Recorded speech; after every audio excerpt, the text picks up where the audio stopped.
Before tonight's horrors unfold, drop a comment and let us know where in the world you're tuning in from. Your support keeps the horrors alive. Let's begin.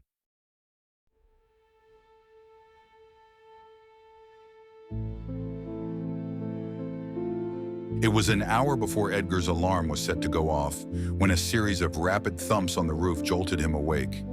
He shot up from the small, hard bed, eyes shooting around the old trailer home as the bombardment continued, like the contents of a butcher shop had been dropped on this lakeside retreat. By the time he had thrown off the dusty covers and gotten his feet on the cold floor, the barrage had stopped, leaving him in total silence save for his own breath. Then came another sound. It cut through the stillness, reminding him of the noise hot air balloons make when the fire is used to send them higher. It was there for a moment, then gone. He gave himself a few seconds to calm down before finding his clothes from yesterday and hauling them on, plus a muddy pair of boots at the door. He strung his hunting knife by the sheath through his belt as well, just in case. The dim light from outside barely lit up the windows past the worn curtains, but it was enough for him to tell that fog straddled the entire landscape just past the trailer home. He grabbed the battery-powered lantern he had brought with him, even if it wouldn't help much. Still, holding it, as well as having his knife nearby, made his hands shake a little less. He opened the front door, stepping out onto the ramshackle, half-rotted front porch of the lake house. It was a steep, one-minute walk away down a gravel path to the small lake, formed from a dammed valley and stocked with fish to try and bring in some development to this portion of Missouri. But all it had managed was a trailer park, a distance away around the lake, and a few old places like the one he and his extended family shared. He had been looking forward to unplugging for a few days of alone time, but apparently the weather had other plans. He groaned, his anxiety fading as he rubbed his temples. Stupid Missouri weather. Whatever had happened, the lake house had better not have been damaged. His carpentry skills were about on par with the funds he had to get someone out here to fix this crumbling place.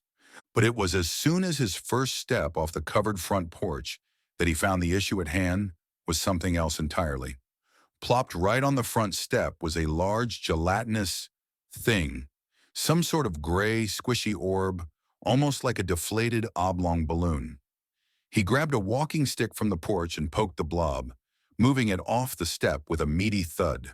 He stepped off, spotting more of the things, even as the fog closed in around him.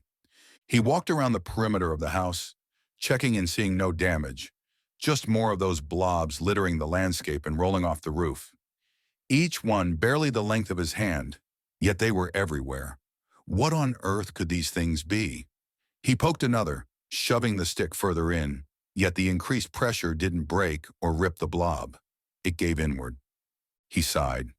He had his cell phone, but there was no signal on this side of the lake, and he couldn't take his car around with how thick the soup was.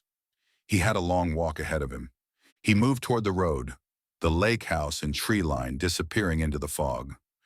No noise cut through the air save for his own footsteps. What had happened to the animals? Even with him present, the forest wildlife would make their presence known. Birds chirping, squirrels scurrying across the trees, deer shuffling through the undergrowth. Instead, there was nothing but silence. He found his reason why when he started down the gravel road that circled the lake. Right in the center of the road, just past the lake house's mailbox, was a deer lying on the gravel like it had been hit by a car. It lay still, but he could see its eyes were open, lids pulled back as if encountering him was a nightmare beyond the doe's capacity to imagine. It twitched and convulsed, and as he got closer, he saw that one of those blobs lay on its back, clinging to it like a tumor. He circled around and poked at the blob, but it kept its grip on the deer. The tremble made its way back into his hands, and he found himself wishing he had a gun as well as his knife. His family had been coming out to this lake for decades, and this had never happened before. Hell, this fog had never happened. The fog had always been something in the hills south of them, rolling slopes of forests that even hunters didn't bother with, as they never seemed to have any good luck. Things must have changed with all that new construction being done in the nearby town. Hadn't they altered a river or something for one of their projects? Either way, he had to keep going. The silence clung to him as much as the fog did, and for a moment he felt like he was caught in the clutches of some gigantic amoeba, a living being made of water that sought to pull him in further until it dissolved him down to the bone. His grip tightened on both the lantern and the walking stick as he lifted his feet, each newly encountered blob like a gray, translucent landmine. He smacked them off to the side when he could, clearing a path. But many others he dared not touch. The deer had just been the first. More animals littered the road, unfortunate critters hit in this early morning by an unwanted surprise from the sky. Turkeys, a fox, squirrels everywhere, more deer, even the coyote he had been hearing all last night. All of them maimed and laid flat by these things. He continued his route around the lake, part of him wondering just how many had made their way down to the water, floating across it in clumps. The smell of ozone clung to everything. He wrapped a strip of cloth around his face to try and help him breathe, and by then it was just a few minutes before he saw another house. An A-frame cabin, a blue tarp just visible, flapping on the roof, and an assortment of broken-down cars littering the front yard. The blobs covered everything, seeming a bit more inflated than the ones he'd encountered earlier. They were almost taking on a football shape, a tapered point on one end and the other side flat, and the sharp ozone scent seemed to be emanating from them. Unlike earlier, not a single animal lay in the forest or grass around him. He made his way up to the front door and knocked. "Hey!" he called out, almost shocked by how loud his voice was in the dead air. "Name's Edgar. I'm staying at the house down the road. You got a phone?" Didn't this guy live here full time? He had to have a landline or something. Maybe even a walkie-talkie that could reach the trailer park. "We really got to make some calls." He reached for the door and found it unlocked, squeaking open. The wooden walls of the cabin were adorned with various taxidermy animals and an array of antlers on plaques, plus pinned-up pictures of the resident holding up various fish caught in the lake. The floor was bare wood, the entire place feeling like it was still being worked on, despite standing there for years. He moved through the hall, scoping out each Spartan room and finding no one. "Hello?" he called out again. "Really sorry for barging in like this. Anyone home?" Nothing. He made his way to the other side of the A-frame. He took the stairs before him, emerging into an open attic space that served as a bedroom. Across from him, he could see the blue tarp, forced inward by the rain of the gray blobs that had come down on it. It hung like a curtain across from him, fog spilling inside from the hole in the ceiling that had gone too long without being repaired. To the side near him was an open gun cabinet, and just inside he could see a hunting rifle. He didn't know the make or model, but it was there. A box of cartridges sat on a shelf by it in the case. He moved in, grabbing the rifle and slinging its sash over his shoulder. No one was here, and if he managed to get through this in one piece, he'd return it with a few dollars to cover any ammo he used. His body relaxed some as he felt the stock in his hands. The tarp rattled. Edgar spun around, tensing back up when he saw the shape of a person forming in the tarp. "Hey!" he called out. "So sorry about this. I'll give it back." He moved the rifle away from him, pointing the muzzle down at the floor. You really need to know what's going on out there." No response. The figure shuffled, jerking around like a marionette. It stumbled around the tarp with all the grace of a local redneck after happy hour at his favorite bar. It lurched free of the tarp, and soon Edgar could see the man, dressed in torn jeans with a soiled white tank top. Each muscle in him looked tensed, taut like wires supporting a bridge. His eyes and mouth pulled back from his face in a frozen look of surprise. And adorning him like a colossal leech was one of those gray blobs, latched around the side of his neck. Long gray tentacles spread away from the football-shaped sack, wrapping down the man's torso to his feet, across his arms to his hands and up his face, as if the thing was using the tendrils to make him look at something he wanted to shy away from. "What the actual—" Edgar lost the words, trembling hands grabbing the box of cartridges before shoving them in a pocket and trying to open the chamber of the bolt-action rifle. "Please stay back. You just stay right there. I'll be right back with your gun and an ambulance." The man regarded him, or perhaps it was more accurate to say the blob regarded him. It made him lurch forward, and as it got closer, Edgar could see it had swollen up more, with little fins starting to form on its side. "The Mist Queen is boarding this area," said the man, a tentacle wrapped tight around his throat. The voice was dead, empty, spoken without any rhythm or meter. Are you ready to board? Mist Queen. Board? What? Edgar racked his mind at what he was hearing. Are you ready to board? The man asked again. He looked at him. You aren't ready. This man wasn't either. This will be quick. The man's hand shot down, grabbing one of the loose blobs and palming it like a baseball. As he held it, the tentacles shot out of its flat bottom like a spike trap, hanging in the air for a second before going limp. You will be ready for boarding. The man threw the blob at Edgar, who just managed to duck to the side as it flailed past him. Its tentacles went every way, thrashing about in a desperate attempt to grab him, all while the stench of ozone grew. The blob hit the wall with a thud, but instead of falling, it floated down, tentacles drooping to the floor. Edgar darted down the stairs as fast as he could, and soon he could hear the puppet of a man charging after him. He hit the ground floor and made for the outside as the man threw himself down the stairs, the controlling parasite not heeding the damage it was doing to its host. As jerking as its motions were, it moved so quickly. Edgar slung the rifle again, freeing his hand to properly grab his walking stick. He dropped the lantern and readied his weapon as the man shot upright as if lifted by strings. The man charged at him, the blob from before now held in his hand. Edgar lanced ahead, getting the man in the chest with enough force to knock him down with a loud crack, but Edgar fell back as well from the momentum. He caught himself, eyeing the man ahead. His chest had caved in, but still the man launched himself back onto his feet. The parasite focused on its goal, even as the man surely had to be mortally wounded.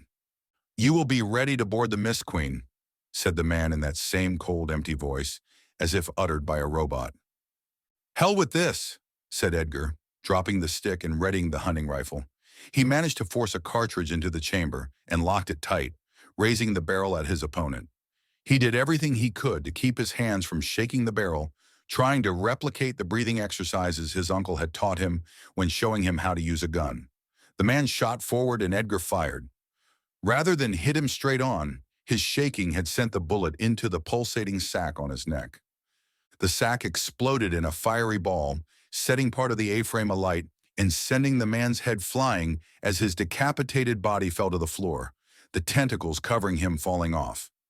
Edgar's ears rang as he stumbled back, doing everything he could to calm down and get out of the burning house, having just enough thought to grab the lantern as he did. Somehow him killing a man wasn't even close to his main thought as he stumbled back out into the fog, stopping at a rusted truck to catch himself. What on earth had he just seen? This couldn't be real. Was that some sort of alien? Had an alien ship come to this lake and dropped some sort of bioweapon on them so it could abduct them all with ease? He could see more of the blobs around him, scattered like party balloons but inflating more and more. They lay about doing nothing, but if he had touched one of them, he shuddered. He tied the lantern to his belt, thankful he had thought to grab that. The walking stick was gone. Left in the house, the fire continued to consume. He wasn't about to reclaim it, and the rifle took priority. He would need it. He heard more shuffling off in the woods, and now he knew why he had not seen animals around here. The aliens must have gone to his house last, traveling around the lake, dropping their puppeteer parasites. The Mist Queen. The name stuck in his mind. He recalled a story his uncle had told him about a zeppelin, a majestic sight that had once flown across the Midwest. One of its crew had gone mad while the Mist Queen had been cruising over these hills, causing it to crash into one of the lakes further south. And since then, the ghost of this zeppelin haunted the forest, carried by the fog as it could no longer float on the air past it. Were these parasites the twisted form of its crew, seeking more passengers to carry to the afterlife? More shuffling, and just off in the fog he could see forms moving in the undergrowth that encroached on the gravel road. He saw a buck, tentacles twisting their way up its antlers. He loaded another cartridge, trying to spot where the parasite was on the animal. Ozone plagued the air. He kept moving as he heard the deer lurch forward, falling over its own limbs with even less grace than the man had been piloted. He picked up his pace, doing all he could to avoid the parasites that had yet to catch a host. Another animal stumbled out of the woods, but he kept going. He did a double take when he saw a squirrel floating through the air, carried by a much larger swollen parasite like a balloon. This one's side fins had fully formed, complete with two on the pointed back. A cavity lay between them, and a circular bulge had manifested on the front of the thing's face. Edgar would swear the parasite was pointing that bulge at him. At last he could see the rows of mobile homes up ahead, encased in a shabby wooden privacy fence. The Oak Village trailer park.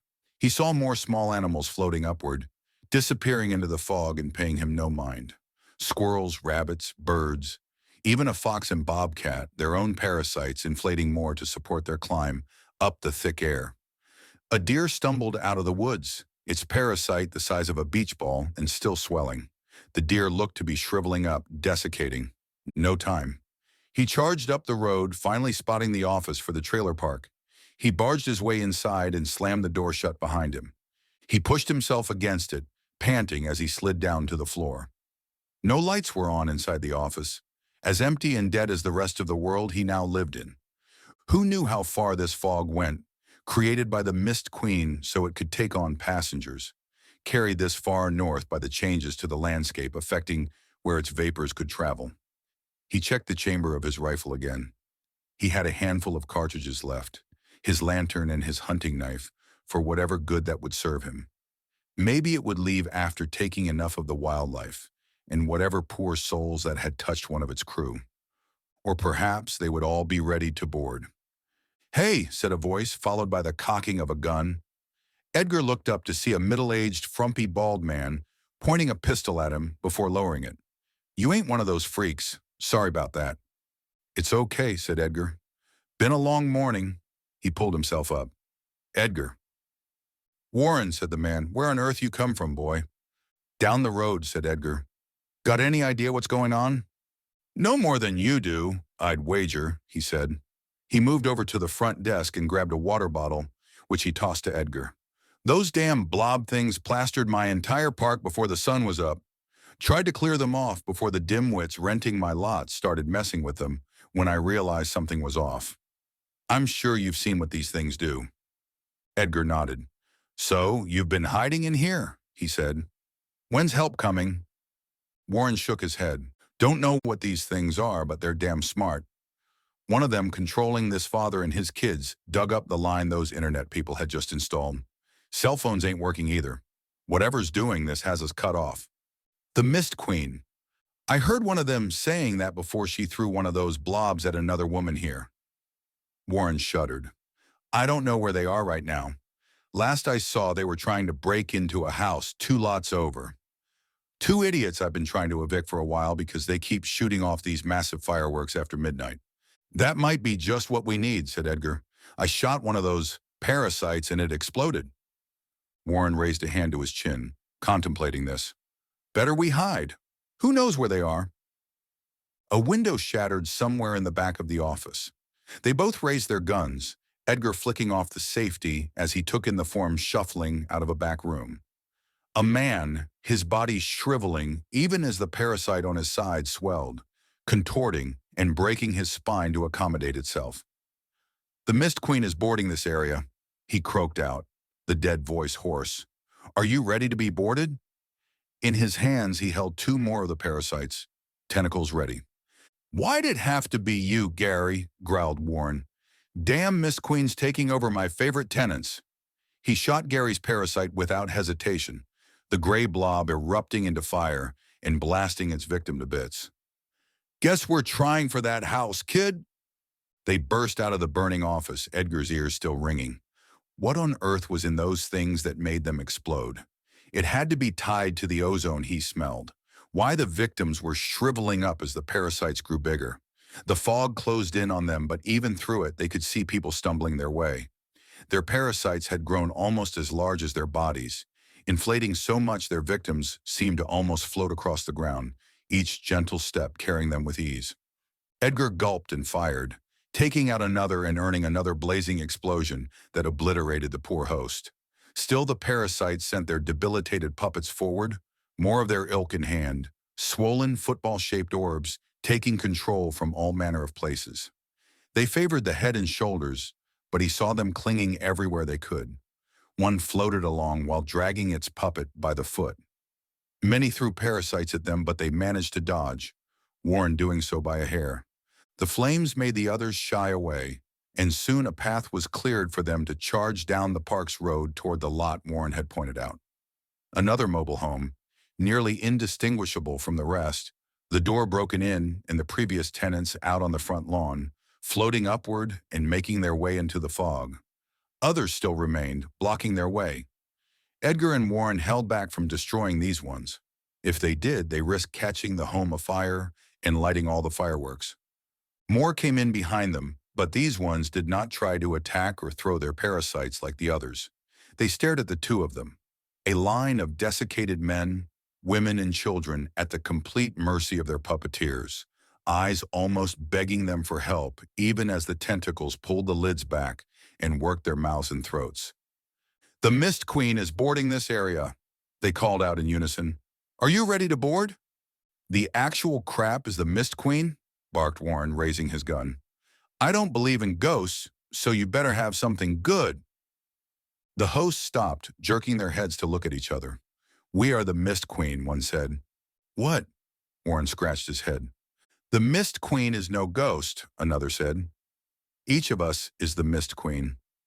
All of us together working as one, united to serve the whole, each designed to a unique purpose.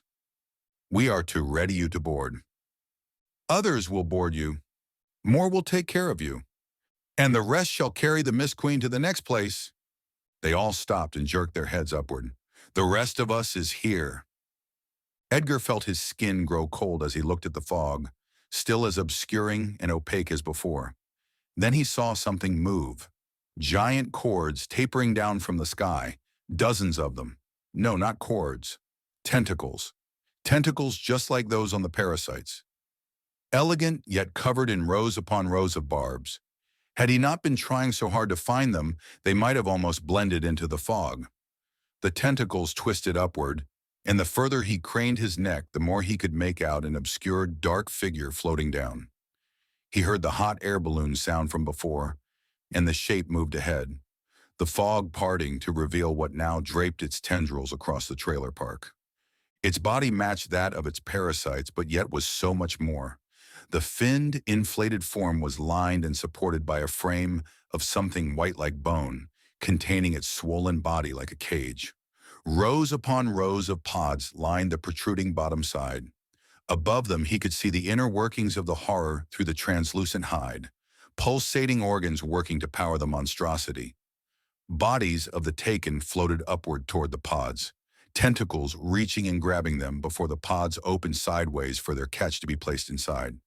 The parasites relinquished their host and grabbed onto the outside of the pods, fusing with the flesh and wriggling their way back into the main body, returning to the center where rows of them hung like profane fruit.